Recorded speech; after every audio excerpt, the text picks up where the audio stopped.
Donald Trump, of course, is going a little crazy with all of the Epstein stuff that has been coming out over the past week. And as we know, when Donald Trump gets stressed out, when he gets crazier, he tends to kind of just go off the deep end. Worse than usual this time, of course. And as we all talked about last week, Donald Trump is going to engage in perhaps some of the most diabolical distraction methods that we could imagine.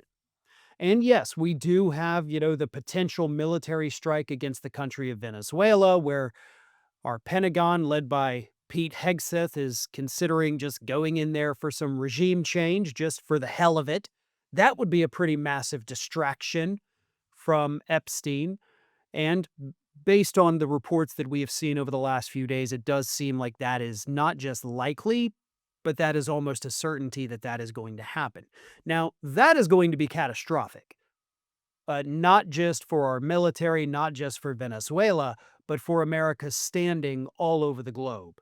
We will be the aggressors. We'll be Russia going into Ukraine at that point. That's what this will be. So that's terrifying. But on the other side of it, Donald Trump has decided to not go the terrifying route and instead is going the comical route with his distraction efforts to make us all forget about Epstein. He has decided to go full blown cuckoo for Cocoa Puffs.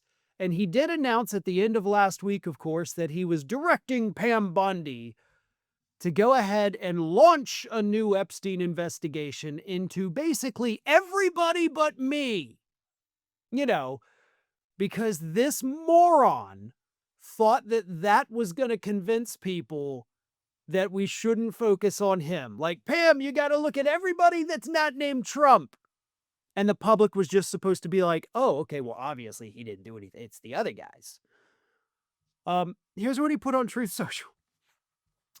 Now that the Democrats are using the Epstein hoax involving Democrats, not Republicans, to try and deflect from their disastrous shutdown and all of their other failures, I will be asking AG Pam Bondi and the Department of Justice, together with our great patriots at the FBI, to investigate Jeffrey Epstein's involvement and relationship with Bill Clinton, Larry Summers, Reid Hoffman, J.P. Morgan, Chase, and many other people and institutions to determine what was going on with them and him.